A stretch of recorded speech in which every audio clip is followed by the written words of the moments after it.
I will consider this a continuation of the previous video, Discordance Part 2.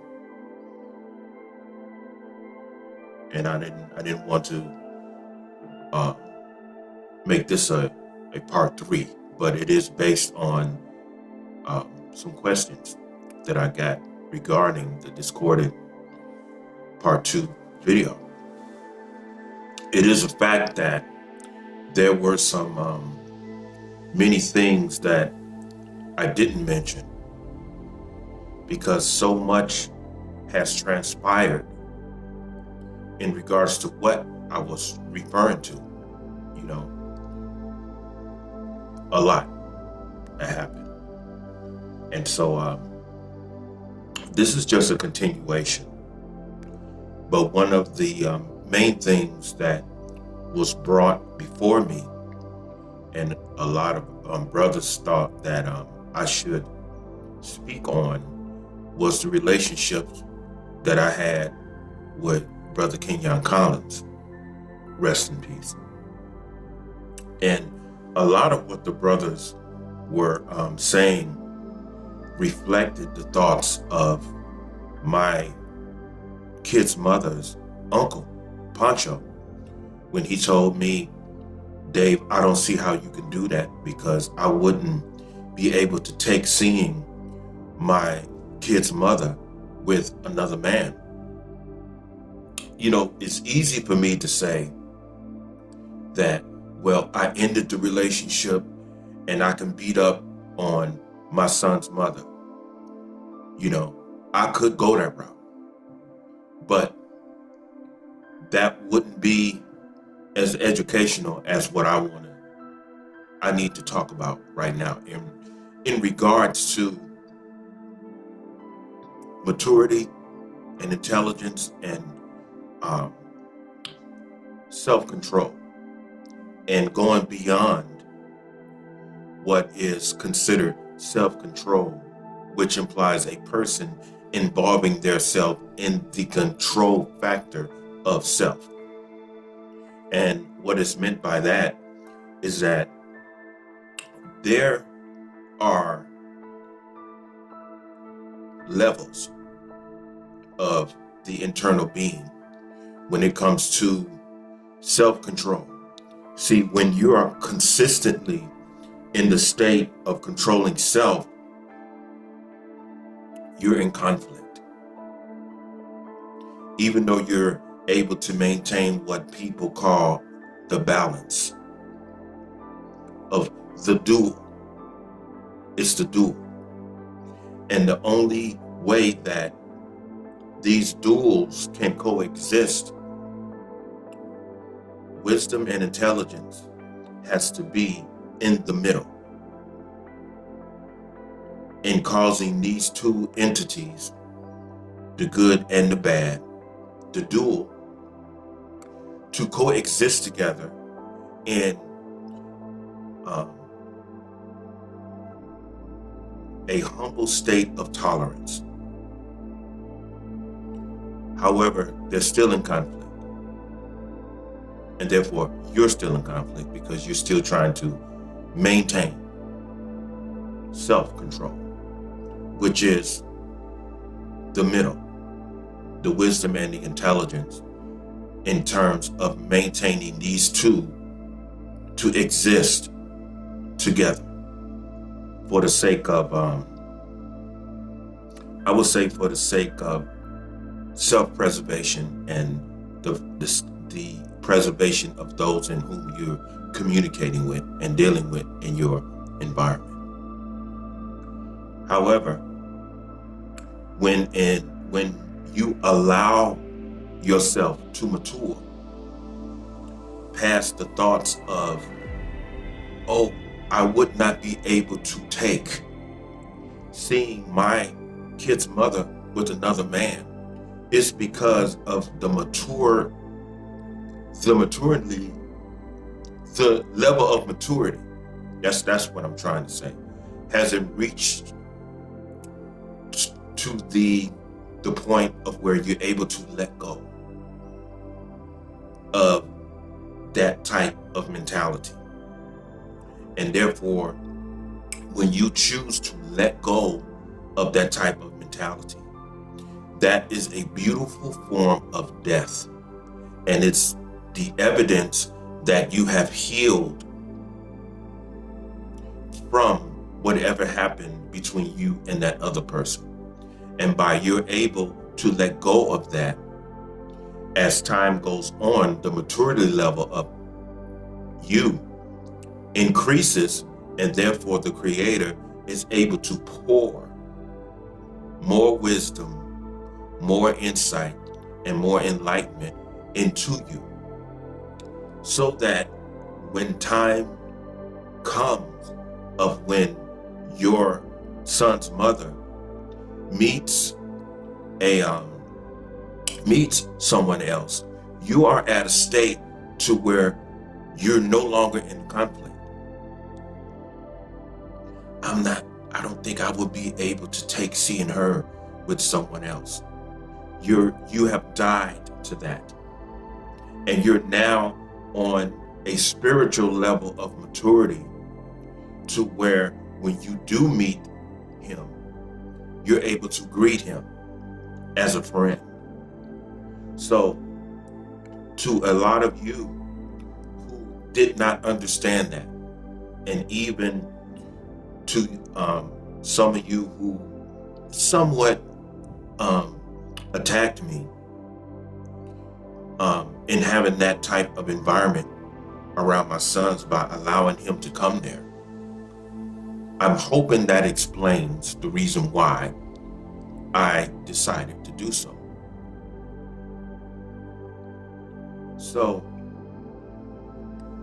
me and Brother Kenyon, of course, there were times of where, as he said before, I would feel uncomfortable coming there. I opened my doors to him because I opened my heart to him. Because before I had to move in, Brother Kenyon was incarcerated during the time that they were losing their residence. And so he wasn't able to call her.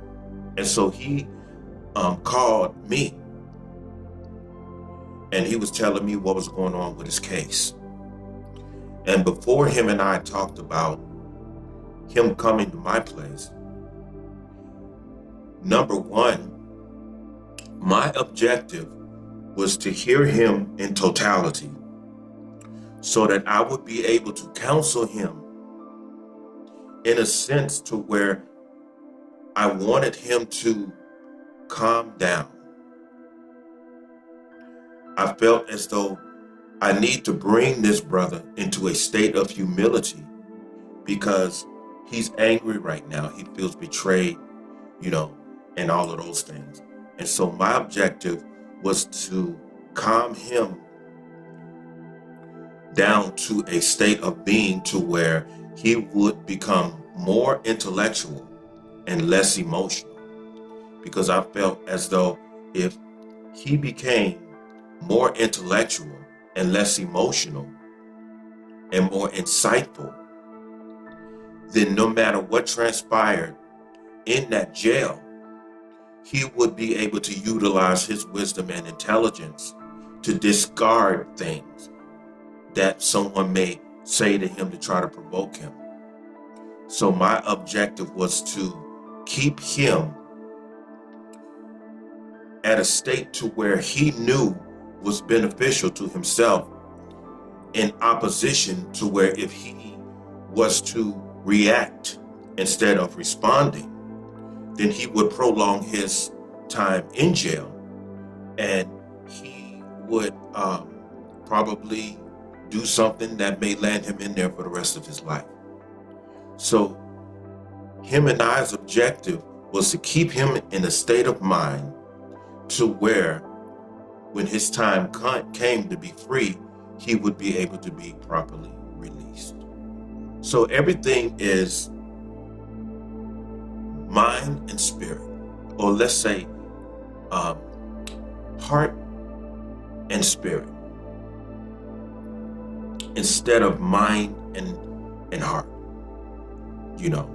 because if the heart is right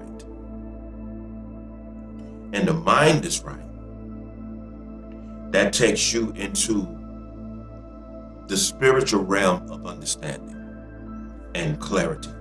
And that way, you're able to make proper judgments that's going to be immensely beneficial for you currently, and therefore the preconditions that's going to come in your future are going to be beneficial to you because of your state of mind.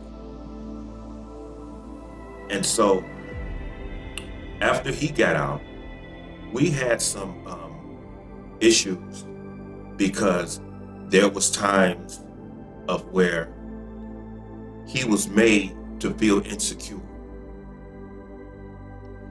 because Tammy would provoke a whole lot of arguments. And one time, him and her had an argument. And see, Brother Kenyon, he was, I believe Brother Kenyon was about 6'1" or 6'2". He was a big, real beautiful brother, had a beautiful heart. And, I need to back up for a minute. When we met for the first time, he wasn't incarcerated.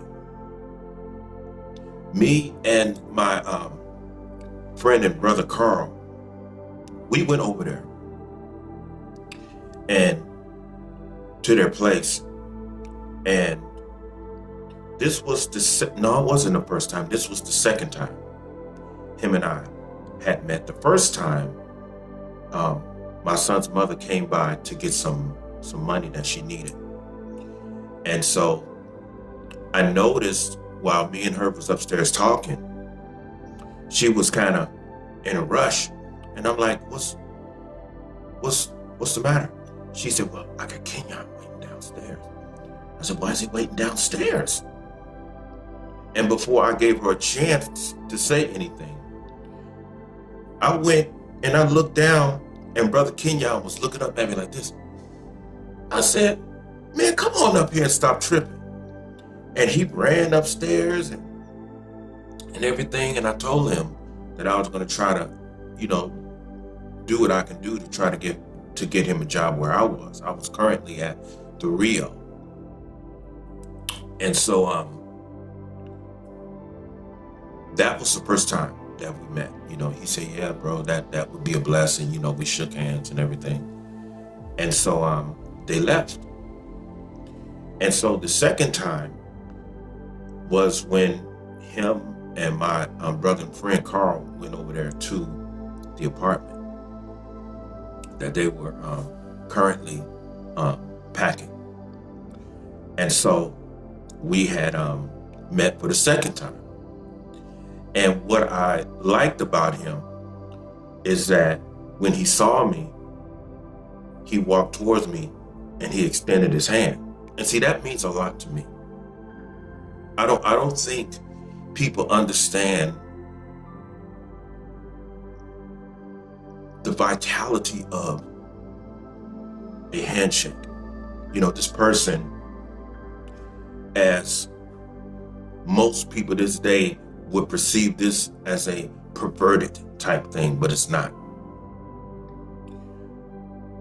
When a person extends their hand and they're willing to make physical contact with you, and you embrace the hand and the hand shakes like this, that's gratitude, that's love, that's respect. The shake, that means a lot to a man like me. Instead of, getting up like a lot of brothers do today, look at their girlfriends, kids' father. What's up, man? What's up, man? This whole intimidation factor, this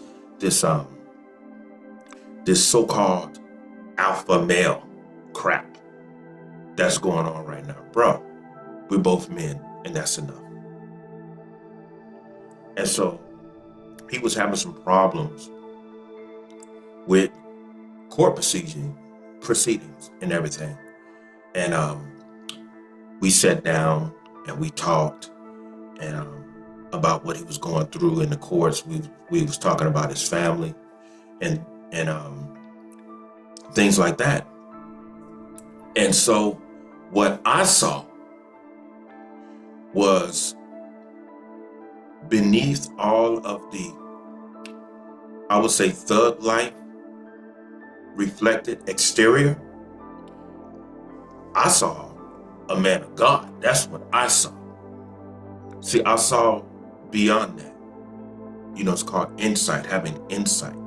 See, because when you're in the presence of a person, with some people, the Creator gives sight to the inner self. And so after that confrontation, me and Carl, we were walking to the car, and Tammy was walking to the car with us. Now, I believe it was a couple of months before that, she was on the phone telling me that she wants a man of God in her life. She said she's ready to have a man of God in her life. And I knew she was probably talking about the possibility of us getting together, but that's just not what I wanted, you know. But she was telling me, and I didn't inject that in there, you know, to assert that I was all that and she wanted me back. No, I'm just telling you my at that time my current perception of what she could be meaning. But when she was walking down the stairs, going to my car with me and Carl,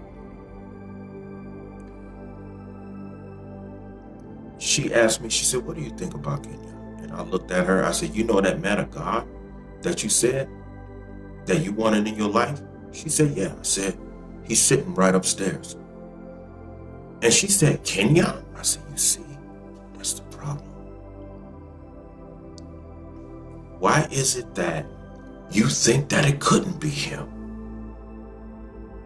I said, "Your man of God is right upstairs. He's right upstairs." And you know, sometimes, I'll be honest with you, sometimes I feel like I made matters worse for Brother Kenyon when I told her that, because things fell apart and he ended up in jail. And I think he was in jail for 3 weeks. And so during the course of his 3 weeks, my son's mother was in school. And she would come by and I would help her write essays based upon what she was studying, but nothing went down. Nothing went down like that.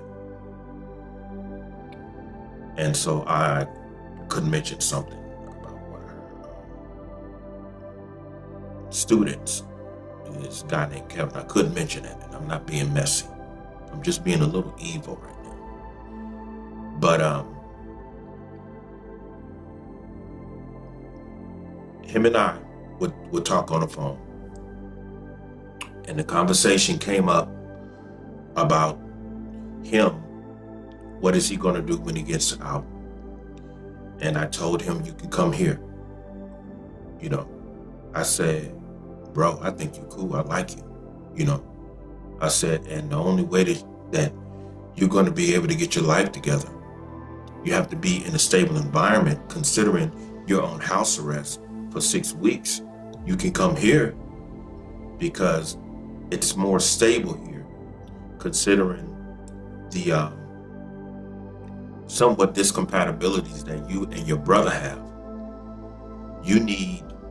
That's not what you need, because at any given time, you may have to separate yourself from your brother. And that's not going to be good in terms of your house arrest. And so, as the previous video mentioned, he ended up coming there. And there was some some times where he felt insecure. There was some times where he would drink too much. It was like one time he went off on my oldest son because my oldest son got sarcastic towards his mother one time. And Kenyon jumped up. He said, "Boy, you better watch your motherfucking mouth." You know? And there was a time that he had drank too much. And my youngest son, who was standing there washing the dishes, I believe he was washing the dishes. And Kenyon had walked up on him and he got in my youngest son's face like he just might do something to him. And so me hearing all of this, I came out of my bedroom and I said, "Kenyon, calm it down, bro. Calm it down." Now, most people say, "Well, you know how, shoot, I ought to whoop his ass. I ought to put him out. I ought to put him out." Blah, blah, blah, blah, blah, blah. Number one, he was intoxicated. And I've been around intoxicated people to know if this person has a very close potential for reacting in violence. That's not what I saw. In spite of his intoxication, I still saw this man of God. I still saw this man of God. I asked him to calm down. See, because he's not in his right mind. Currently, while he was intoxicated, he wasn't thinking about his house arrest. He wasn't thinking about the fact that I had the authority to put him out. He wasn't thinking about that. And I understood that because of his intoxication. I understood this. My objective was to help him get through the 6 weeks of house arrest. And that's where my heart remained with him. And so he calmed down. And the very next morning, him and I sat in the living room and we had some very profound discussions. He opened up and he told me, and because I asked him, I said, where is all of that coming from? I said, what are you running from? He said, well, Tammy gets on my nerves sometimes, and some of the things she say and everything. I said, Kenyon, there is nothing that you can tell me about that. Nothing. I'm asking you, where is all the pain coming from? In terms of, why do you allow yourself to drink so much to where it gets you to a point to where you're running from one pain, but due to the fact that you overly drink, you're putting yourself as a potential to cause more pain, thinking that you're escaping another pain. And he told me that it was one day that him and his brothers was in their backyard and they were playing, they was playing football. And at a moment, someone threw a football pass and it landed over into his neighbor's backyard. Now, his neighbor was a very mean dude. He was really mean. And so instead of him coming out, telling them, hey,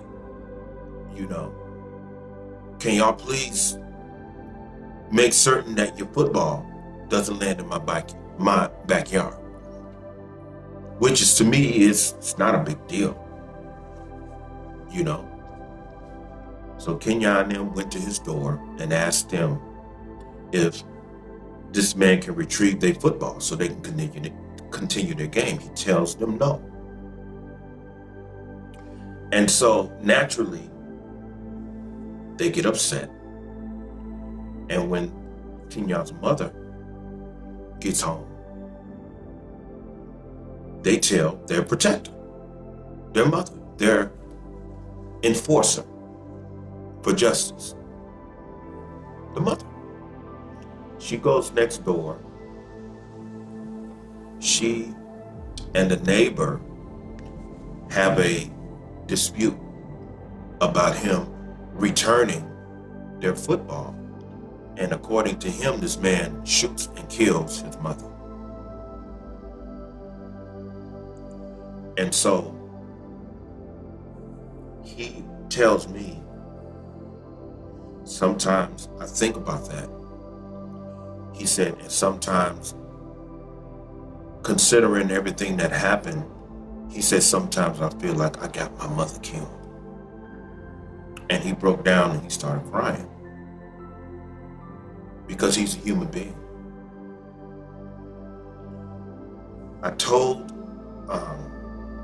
Brother Kenyon, I'm like, you didn't kill your mother, your neighbor did. Your neighbor killed your mother. You didn't kill your mother, bro. Your neighbor did. He did that.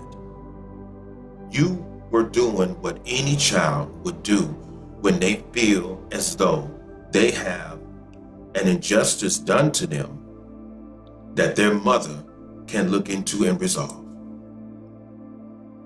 And then he opened up to me and he said that his mother and Tammy look so much alike. He said, sometimes when I look at her, I see my mother. And so I told him, I said, I get it. I understand that. I said, but is that fair to Tammy? And he said, what do you mean? I said, look, when you look at Tammy, you have to see Tammy. Okay? You have to see her as who she is. I know that there's a physical likeness of her and your mother. And believe it or not, that's unavoidable. It's unavoidable. But the way that it affects you emotionally and psychologically, that may be a part of one of the reasons why you guys have some conflicts. And so he said, well, what can I do about it? I said, you have to get to know her. I said, now, she's got a lot of pain sitting up in her. I said, and you have a lot of pain sitting up in you. And so you and her are going to have to come together and talk about some serious issues. I asked him, I said, have y'all thought about going to counseling? I said, because when I left and I felt as though I had to go my way, I said, I lasted for a while and I didn't trust talking to my mother about it. I said, because my mother didn't like what she saw. She didn't like the way that I was done. I said, so I didn't trust my mother's judgment. I felt as though I needed to talk to someone who was not involved emotionally with me and not involved psychologically with me simply because I'm her son. Of course she's going to side with me. To me, that's not a fair assessment. That wouldn't be a fair assessment. So I went to talk to someone else. And so when I explained that to him, I said, why don't you and her talk about it and talk about where you're going with this relationship, because if you guys are talking about getting married. He said, yeah, we talk about getting married all the time. I said, okay, y'all have to fix this now. I said, because if you don't fix this now, you're never going to see marriage, bro. You're never going to see marriage. And I call him Brother Kenyon because of that conversation. So this wasn't somebody who I offered to help anymore. This was my brother. We became brothers right there. And so obviously him and I were getting along a little bit too well for her, to the degree she started feeling, I would say, a bit embarrassed, because she comes from a family of where it's populated by a whole lot of immature, ignorant folk. All right, and I'm just being honest. I'm being honest with you. To where they feel as simply because he's there and I'm there, we're not supposed to like one another. But him and I had already established that. Even though there were some times where some of the things that she would say, and I would come out of the room and go into the kitchen, and sometimes, he said, sometimes the way she looks over at you and her whole demeanor changes whenever you're around, she gets kind of, fidgety. And I told him, I'm not trying to cause any one to feel uncomfortable. I spend most of my time in my room because I was currently working on my first book, Dawn of Redemption. And so I spent a lot of time in my room. Plus I was working graveyard at the Rio. And so I slept most of the day. And so there was times where she would make him, I would say, jealous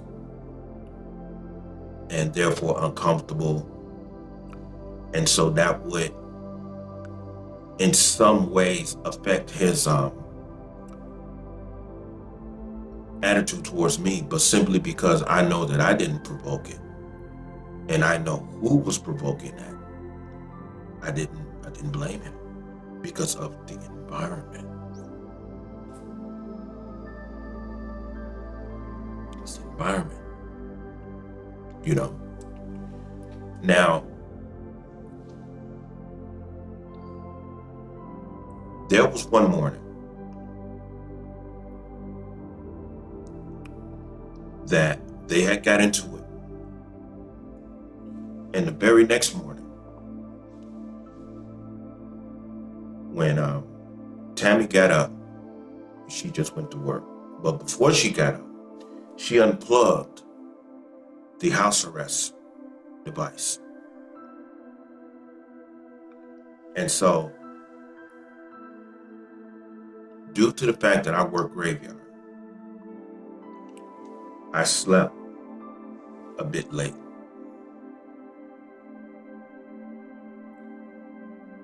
Kenyon, he comes and he knocks on the door. He said, "Dave, I gotta show you something." So I got up. He said, he pointed to his house arrest device. I said, "Okay." I said, what is that?" He said, "That's my house arrest device." He said, I said, "Okay." I said, why is the red light beeping?"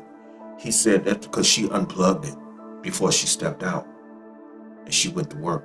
He said, "And I woke up by way of a phone call from my probation officer." And he said that he was asking me where I was. And he said, "I've been here all night." He said, "Well, we're not able to track you." He said, "So I got up and I noticed she unplugged my device." He said, "My probation officer is very angry right now. And he said that he's going to be over here at 3 p.m. So my mind immediately came up with an idea. I'm looking at my watch. It's 1:28 p.m. I said, what we're going to do? He said, what we going to do? I said, we're going to order some pizza. He said, order some pizza? I said, yeah, we're going to order 3 pizzas. He said, Dave, what you talking about? I said, we're going to order 3 pizzas and we're going to put on some Tyson fights. That's what we're going to do. I said, and when he comes over here,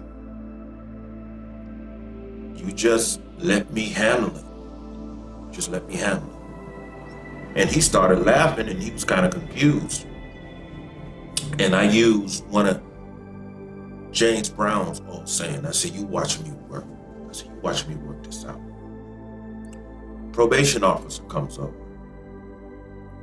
Tall, angry looking brother, looking like Debo. And so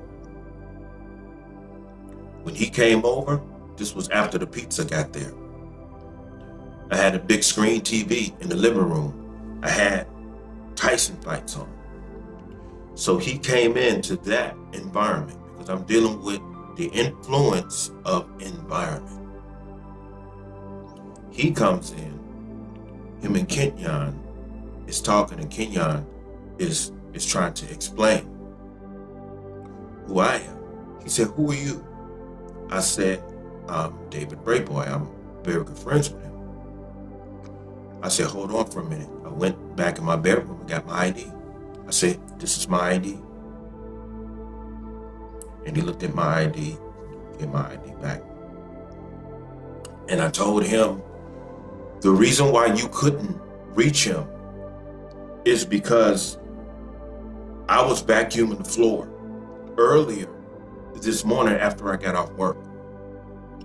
And I told him, as you can see through my ID, if you run my ID, you're not going to find any felonies or anything like that.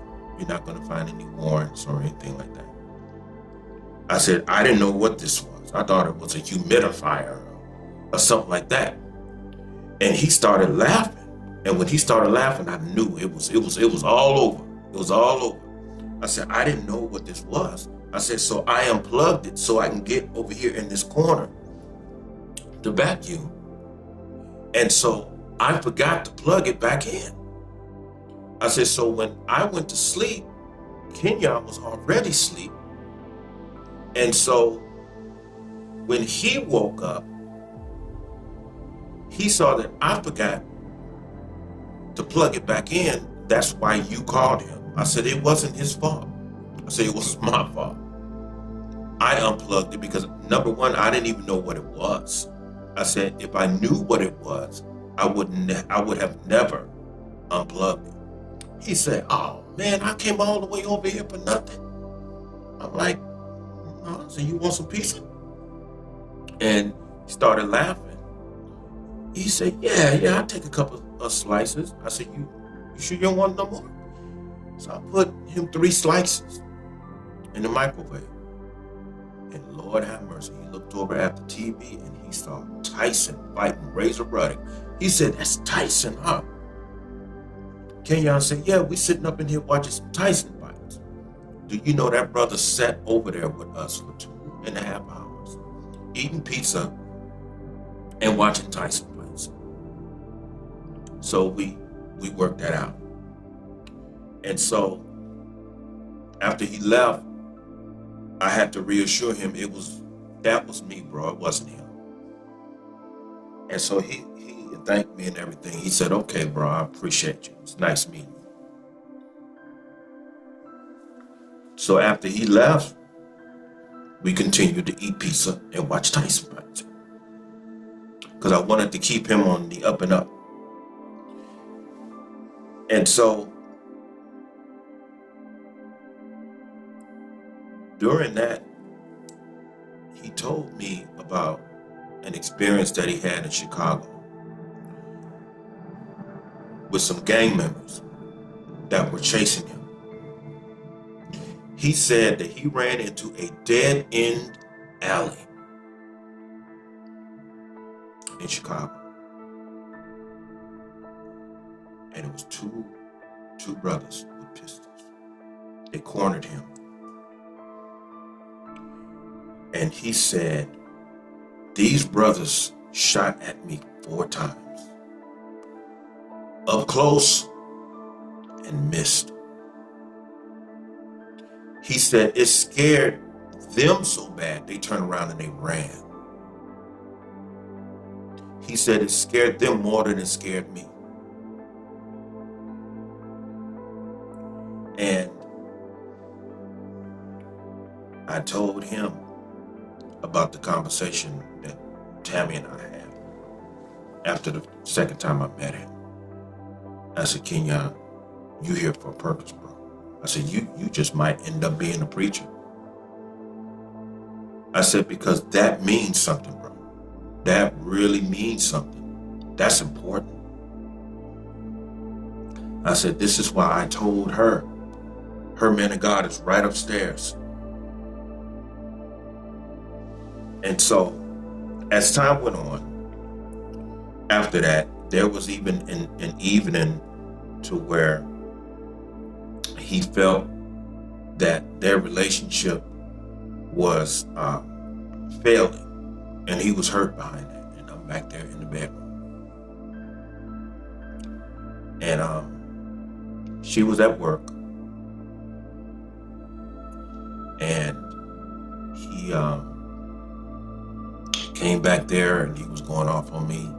He said, I don't know what you're doing, Dave, but I don't understand why I got here, but I think you jealous of me and Tammy, and I think that you're gloating and seeing our relationship fail. He said, I think you're a big manipulator and all of those things. And I'm just sitting there looking at him. And I let him get all of that out. And I told Kenyon, I said, bro, I think you want her back and all of that. I said, Kenyon, you upset. And this is, I'm not dressing this up. This is the type of relationship that we had. This is the way I talk to people. You have to calm people down first in order for them to hear you, to really hear you clearly. Because if their mind is always cluttered with anger and all of that, they're in this cloud and they won't be able to perceive things clearly.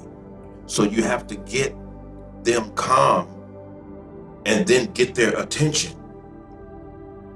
So I told him, Kenyon, if I wanted her back, bro, would you be here? If I wanted her back, would you be here? There was one night before that, him and I was sitting on the balcony. Tammy and him had got into it because they were both kind of intoxicated.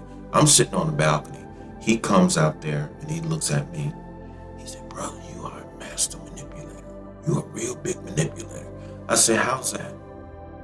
He said, man, you set this whole thing up for us to fail. He said, you're a master manipulator. You put me and you in front of her for her to make a change. To her to make a choice. I said, that's what you think?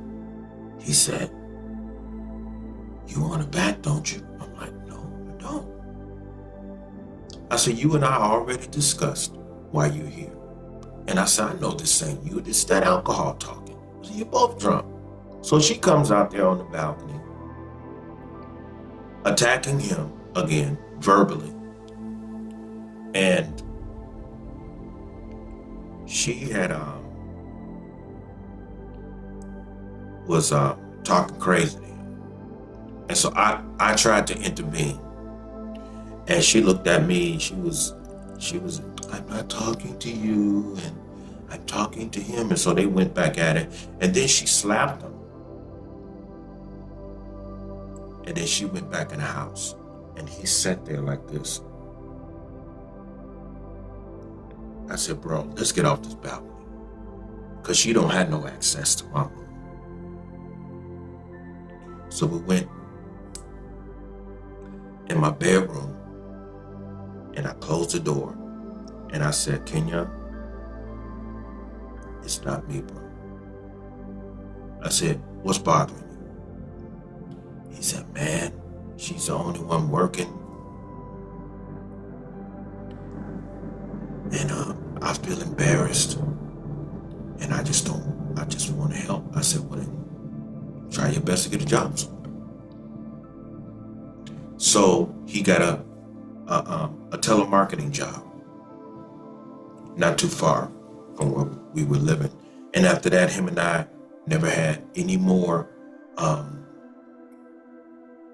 would say, conflicts or unnecessary confrontations, you know. And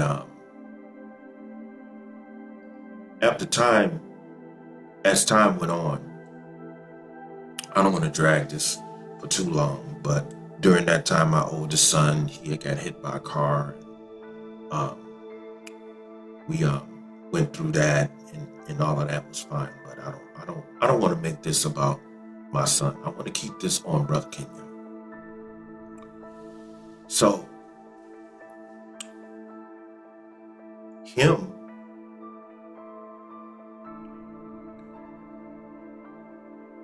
he got a job.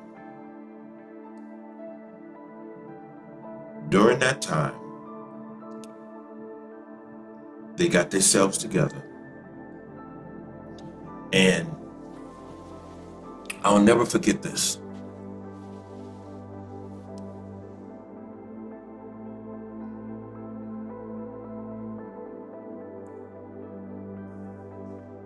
They found a place to stay. I had to give up that apartment because where I was working at, which was the Rio, we went into a slow season, which was the winter season. And so I wasn't getting in a whole lot of hours. And so I had to give that place up. So when I announced that to them, Tammy eventually just got up and found them a place. And his complaint was, we could have been out of here a long time ago. He said, but it seems like she just don't want to leave. And so I was telling him, I said, you know, Tammy's used to living a certain way. You know, so just give her time to find a place that she knows is going to be safe for our sons. I said, it's not that she don't want to leave. It's just that she needs to take her time to find a place that she knows is going to be beneficial and safe for our sons. Even though I felt like she got too comfortable. And even he said that. But other than that, I'll never forget the day after they moved out and everything. Found them a place. As I came outside and they was in their car, they was getting in their car, they was getting ready to drive off. And I walked downstairs and they was getting ready to drive off. And then all of a sudden Kenyon stopped the car and he got out the car and he started walking towards me. And we started walking towards one another. And as we was walking towards one another, I said, this is where it ends, bro. And we embraced one another. And he said, man, you know, I can tell he was choked up. He said, thank you for everything, bro. And I said, thank you for allowing me to do it. And after we unembraced, he looked back at me, he was wiping his tears away. And when I looked at Tammy, she was looking at me and him like, what the hell is going on? She don't understand me and Brother Kenyon. We became family. We became family in spite of who we both were involved in. And see, and that is brotherhood. See, I mentioned Brother Michael Madison, the guy who she was messing around with when she was working at this casino called Stardust. I mentioned um, getting, going across his Facebook, sending him a friend request because I was reading his brilliant post on Black history. And so him and I are real good friends right now, in spite of who was involved. That's brotherhood. So after that, their relationship fell apart. They broke up. It got the best of him for a long time. And then he met this other very beautiful sister. I won't mention her name because I don't want her to get mad at me. And I come to find out that I actually grew up with her family members. I went to school with a lot of her family members, and they didn't live very far from me. They lived 2 blocks over. They lived 2 blocks over from me. And when I first met Kenyon, I looked at Kenyon and I'm like, no, bro, you look like family. You look like a family member. You look like my cousins, So it's a very small world. So obviously he got married, his marriage didn't work out, and he fell into a deep depression, and he ended up losing the battle over drug addiction, according to what I was told. But he was a beautiful soul. He was a good friend to me. As I said, in spite of what we had in common. And so I wanted to focus on him because brothers couldn't understand how that could actually transpire and not blow up. See, if you agree to do it with the mind to where this is going to eventually blow up, and don't do it. It means you are not intellectually and emotionally able to carry something as that. And if you look at that as a burden, it's not a burden. You're doing what is right. See, him and I became friends, regardless of who he was with. This is why I tell a lot of brothers, stop putting so much emphasis on pussy. It's not about vagina. It's about brotherhood. It's about what's in the heart and what's in the mind. It's about death. Die today. Do what is right. The Creator put someone before you. You and this person get along fine. And you get along so well that you look out for one another. You have beautiful, insightful conversations with this person. You have beautiful and insightful conversations with this person. In spite of.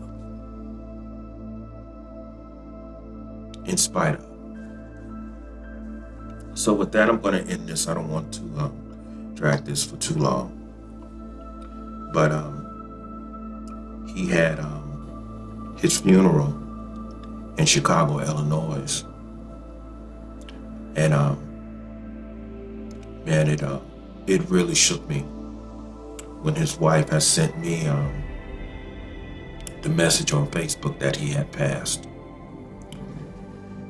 And so I knew that I had to call Tammy. And so when I called her, I first talked to my oldest son. I say, Deshaun, I just got the news that Kenyon had passed away. And so I irresponsibly said, tell your mom. in that pause, and my oldest son, he said, okay. I said, hey, hold on for a minute. I'll tell her. He said, okay. I said, I don't want you to deal with that. That's not for you to deal with. So I called her, and I asked her, I said, Tammy, what you doing? She said, I'm just here in my bedroom. I said, are you sitting up? Are you sitting down? I said, because I have something important to tell you. And she said, yeah, go ahead. I said, Tammy, look. So I need you to sit down. And she sat down. She said, okay, what's up? I said, Kenyon passed away. I said, from what I was told, it was a possible drug overdose. And she immediately started crying. And she said, oh my God. She said that I knew this was going to happen. She said I knew it was going to come. She said, because the last time I seen him, he looked real drained and stressed out and everything. And so I told her that I'm in contact with his wife. I said, and I'll get back with you to let you know when his funeral is going to be. And, maybe you and her can converse or anything like that. But I was to find out that his funeral would be in Chicago, and so I had to let her know that his funeral would be in Chicago. And so I sent her his obituary from Facebook and everything. But Kenyon Collins was a beautiful soul, and it was a blessing to come in contact with such a vibrant, sensitive, very delicate spirit sitting up in this huge man, because I believe Brother Kenyon was 6'1.5". He was going on 6'2". But he was a huge soul.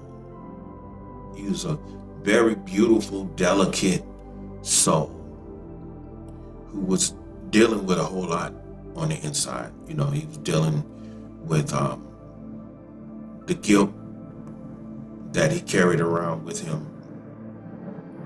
He was dealing with my son's mother, with all of her inner turmoils and everything. So he dealt with a lot, and he made a very powerful impact on a lot of people in whom he came in contact with.